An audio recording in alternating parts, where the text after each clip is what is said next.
Death of people.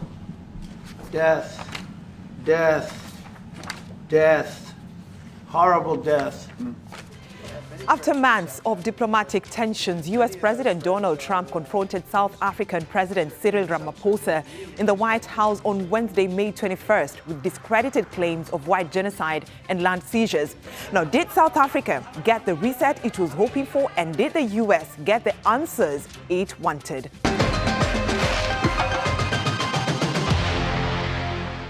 Now, trade, crime, and even golf were discussed in the Oval Office. But one topic dominated the exchange between Trump and Ramaphosa: alleged persecution or genocide of white people in South Africa.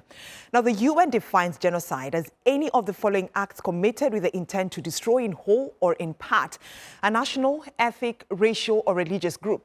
And Donald Trump presented a video and news story clippings that he said showed evidence that white genocide and land seizures are happening in South Africa. Ramaphosa politely and calmly refuted the claims. A lot of people are very concerned with regard to South Africa, and that's really the purpose of the meeting, and we'll see how that turns out. But we have many people that feel they're being persecuted, and they're coming to the United States. So we take from many locations if we feel there's persecution or genocide going on. And we had a lot of people. I must tell you, Mr. President, we have had a tremendous number of people, especially since they've seen this.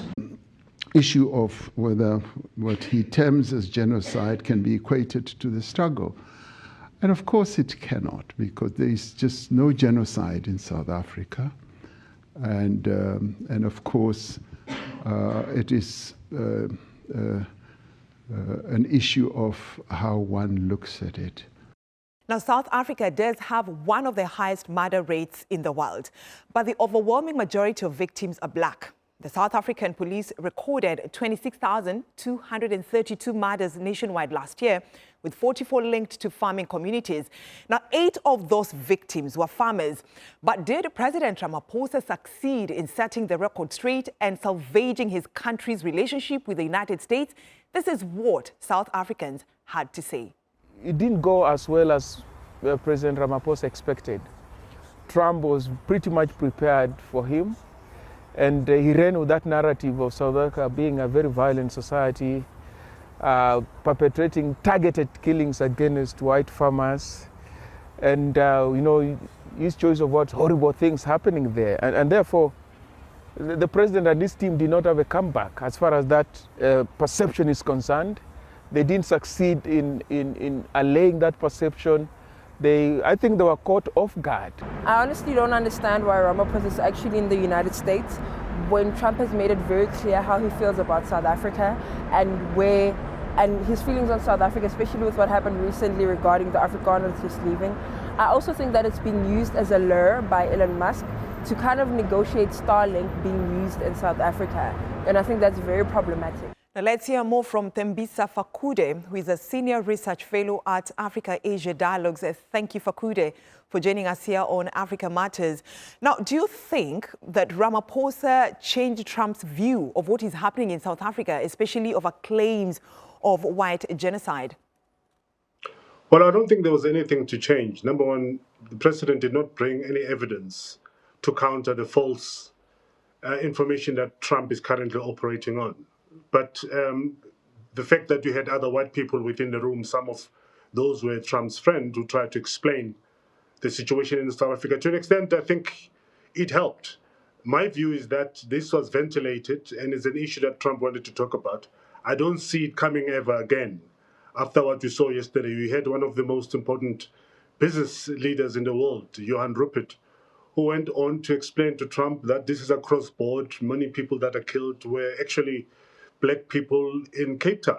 So I think it was important that it had to be ventilated, the manner in which it was ventilated. But I don't see this discussion ever coming back again. So now the myth of white genocide in South Africa has become a rallying point for the far right in the United States and elsewhere. Now, is this what the ambush boils down to, and can it be debunked? Yes, but the whole genocide thing in South Africa was by and large because of certain white Afrikaner civil society who went on to the United States to try and sell this lie. But interestingly, of course, is that out of the 7 million or so Afrikaners, 8,000 applied to go to the United States, and only 47 have been admitted. So you realize the nonsensical nature of this call that there's a genocide in South Africa. If there was a genocide, or if South Africans were actually, the white South Africans were actually even interested in going to the United States, you'd have seen thousands of people applying. But nobody applied, actually, if you think about it, given the numbers. And I think the Americans will have to do more in terms of trying to attract or even encourage people to apply to go to the United States. And I don't therefore see this continuing anytime any more than it has at the moment. I think you're going to have more and more Afrikaners, as it's the case at the moment, ridiculing the whole thing, and it's going to die down. All right. So from what you're saying, you think that there is need for South Africa and South African partners globally to have a genuine conversation when it comes to the issue of land. And if this is so, then how can this be done to ensure that justice is achieved? Well, the difficulty, of course, is to try and explain the history, the South African law and constitution to people such as Trump in a very short space of time. South Africa is a constitutional democracy, and there's due process. And people who feel aggrieved in terms of rights violated or land expropriated without compensation or unduly expropriated, there are laws in this country that allow people to go and protest those kind of actions if they really do feel aggrieved. And I think we are going to go ahead with the expropriation of land without compensation, particularly on essential land that's needed by the government for the government use. We can't have a situation where there's an empty land idling and the government seeks to use it, but it can't use it because it belongs to certain people who do not want to sell. There is a willing seller, willing buyer arrangement in place in South Africa where no one is going to be disenfranchised or taking their land without being compensated. So from where you sit, do you think there's a bit of some irony? Because here we have the United States President Donald Trump having closed the refugee program in the U.S., but at the same time opening the doors of the U.S. to white Afrikaners. Yeah, which of course doesn't make sense, because if the United States is really concerned about people being oppressed and their rights violated in various countries, they would have prioritized people of Sudan, for example. Both South Sudan in the north, in Sudan proper, or they would have gone to the Latin Americas and Afghanistan and other places, Palestine. These are people who deserve to be accepted in the United States, not a group of comfortable, rich white farmers to the United States. But as I've said, this is probably the first time in the history, by the way, of the United States where you had a government calling for people to be given green card or refugee status in the United States, and the overwhelming majority of those people saying, no, we're not interested. The United States is used to having people jumping into opportunities of coming and resettling in the United States. Surprising, South Africans, particularly the white and Afrikaner South Africans, have rejected the offer and have said no thanks to the invitation.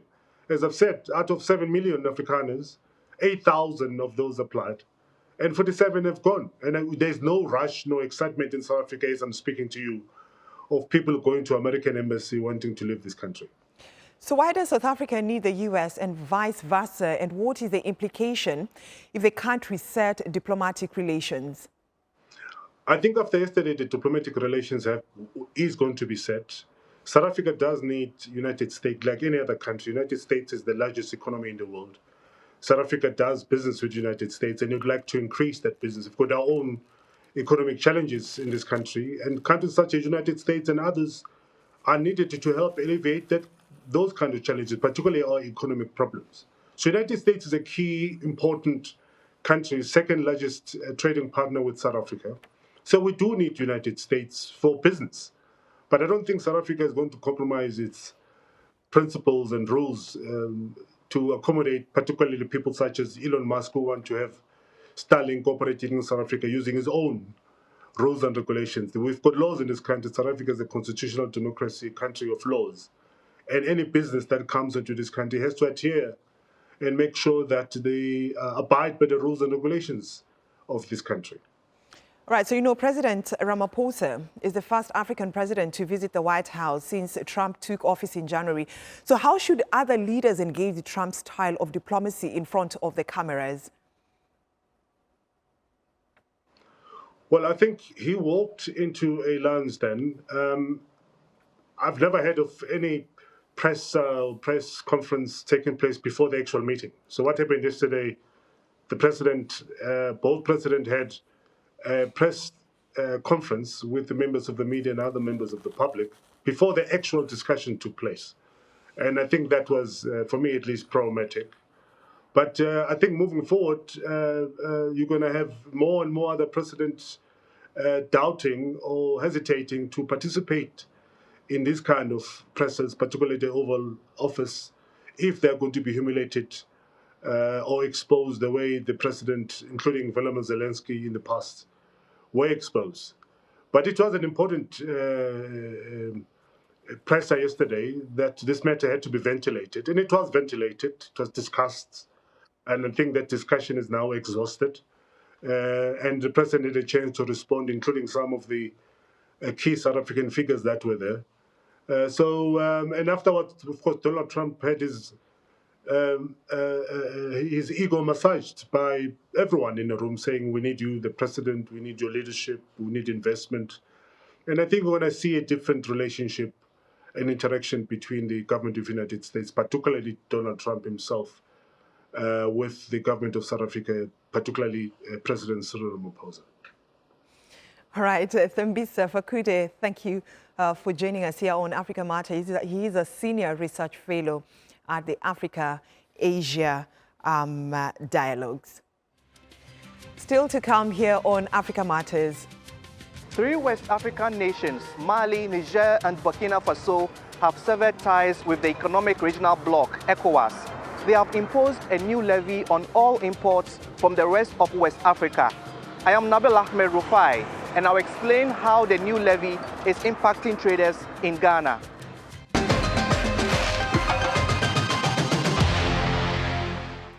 To Nigeria now, where a crypto trading scheme collapsed in April, leaving hundreds of thousands of people bankrupt. With losses estimated at more than $600 million, many trusted promises of guaranteed returns only to find the investments vanish. Hilary Noruka tells us more from the commercial capital, Lagos. Deserted, locked up, and tagged for investigation. This building was a hub of excitement and dreams just 3 weeks ago. Thousands gathered here for seminars and trainings, drawn by the promise of an AI-powered crypto trading program offering untold riches. 100% return on investment in 1 month and bonuses for referrals. Israel Olusegun fell for it. I actually heard about it through my wife, who heard about it through our own senior sister, that is my sister-in-law, who works as a matron in one of the general hospitals. In fact, this matter has almost scattered the whole place because most of the nurses, over 50, actually, another matron brought all of them, and most of them, they lost money. Hopeful investors put money into the program called Crypto Binance Exchange, or CBEX, and sat back. They trusted it was safe because AI was trading for them, only to discover in mid-April that their accounts were empty. It was another Ponzi scam. Now, the backers have disappeared. Nigeria's anti-graft agency has issued an arrest warrant for 6 promoters of the scam, who are believed to be on the run. But this isn't the first time people are falling prey to Ponzi and crypto scams in the country. Nigerians lost $60 million to the Mavrodi Mondial money-back scam, and there have been multiple reports of fake crypto wallets and the breach of a crypto platform that cost investors $2 million. Authorities have made several arrests, including about 800 suspects of a crypto romance scam in December 2024. But convictions are rare.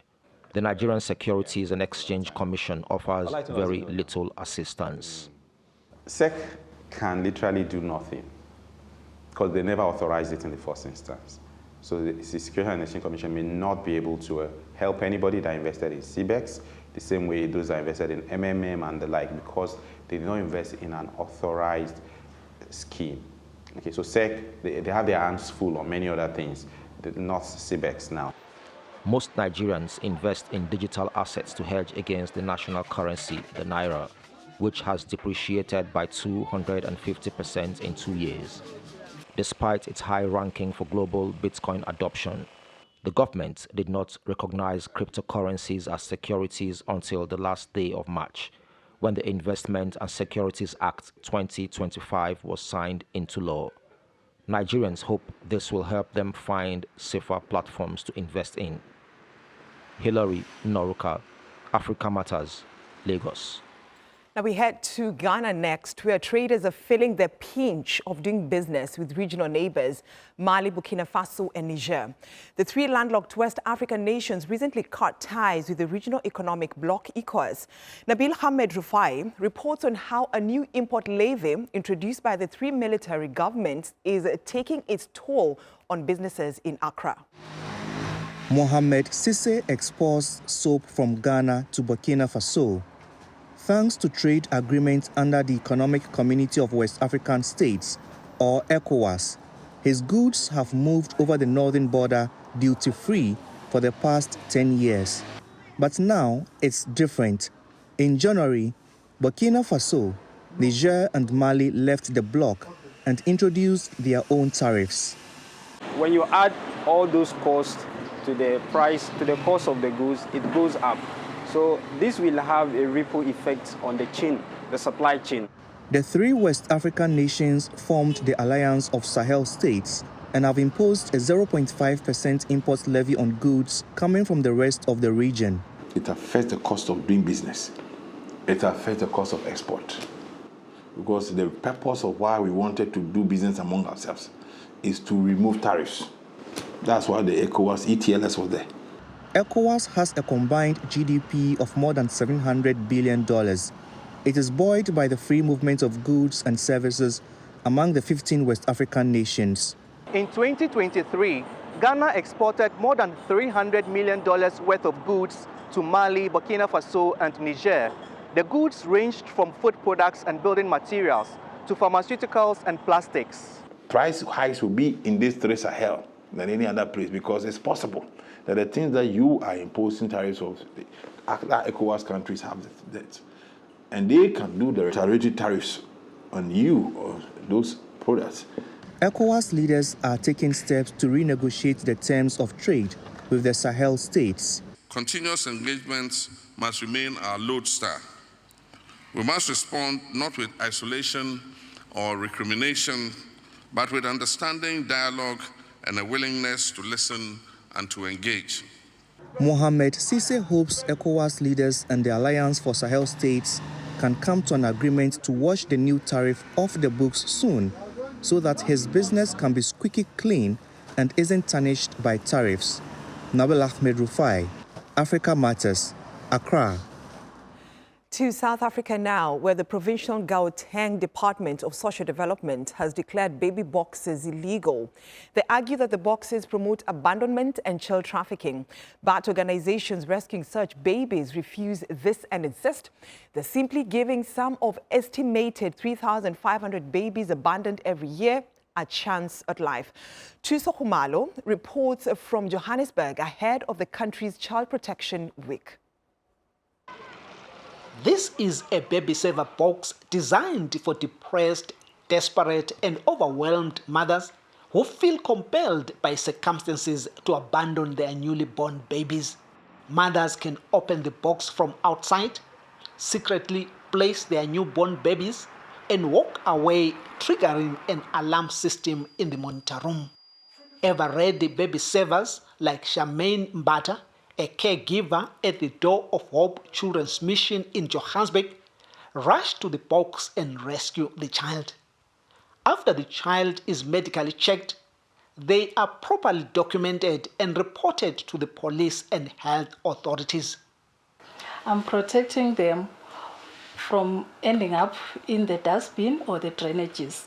I'm proud of giving them a second chance in life. According to Baby Savers South Africa, over 10,000 babies are abandoned every year. And for every 3 abandoned children, only 1 survives. There has been cases where the mother that placed the baby in the baby saver is only 14 or 15 years old. She doesn't know, her family doesn't know that she gave birth. It's very seldom, but there has been cases where the mother who placed her baby in the baby saver was actually raped and she was embarrassed. Baby Savers South Africa argues that if baby saver boxes are banned, hundreds of infants will be abandoned and left to die in rubbish bins, water drains and dumping sites. On the other hand, the Department of Social Development says there are enough health facilities and police stations where mothers can legally and safely give up their children. The department also disputes the baby abandonment statistics used by these organizations, insisting that between April 2024 and February 2025, it only recorded 113 cases of suspected abandonment, and only 24 of these were confirmed. This practice creates a supply pool of babies for the adoption process, and children are being human trafficked to this adoption process. But this is rejected by organizations operating these boxes. As the two sides wrestle over the baby saver box, more unsafe abandonments could be occurring. Tuso Kumalo, Africa Matters, Johannesburg, South Africa. Elephants are widely regarded as one of Africa's most iconic animals, but in Zimbabwe, there are villages where herds are viewed as nuisances and even a deadly threat. It's why rangers working in the country's wildlife parks have devised a tracking system to prevent dangerous encounters. Randolph Nogo reports. Park rangers in Zimbabwe's Hwange National Park are on the move, working smarter instead of harder, by implementing a new tracking system for elephants that regularly wander into nearby villages. Often, it's the matriarchs of the herds that are tranquilized and then fitted with a collar linked to a GPS system, which allows rangers to monitor their movements. Collaring helps us to understand the movement of animals within these human wildlife areas, corridors per se. We are going to be able to see the interactions between both wildlife and people.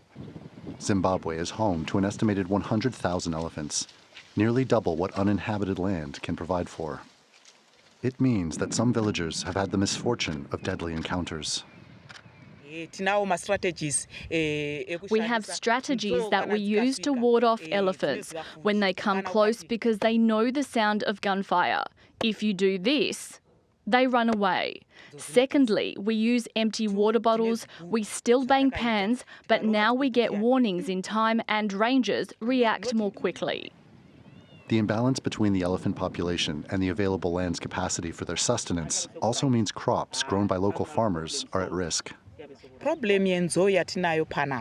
We have a big problem with elephants. They use the same roads, same grazing areas and water sources. These elephants also know when our harvest is ready in the fields. Drought is getting worse and the elephants devour the little that we harvest. The tracking system also logs crop damages. But in these remote areas, not everyone has access to online updates. So volunteers travel and warn their neighbors that a herd is coming through the area. I took my bike, I took my gadget, then I hit the road. And as I'm going, I can travel, say like the circumference I cover in a day, I can do 5 to 10 kilometers, depending on how I feel on a daily basis. Checking the spores of the animals, which animals came in and which went out. Zimbabwe hasn't culled elephants in nearly 4 decades. Officials in Hwange National Park say the wildlife area can only support a third of the 45,000 elephants there. For now, they hope this innovative approach will allow people to live in harmony with these majestic creatures. Randolph Nogle, Africa Matters. That's our show this week. Share your thoughts and suggestions about the stories you've seen on this episode or ideas on what you'd like us to cover on YouTube or on X using the hashtag Africa Matters. Thanks for watching, and it's goodbye from me, Brenda Radido.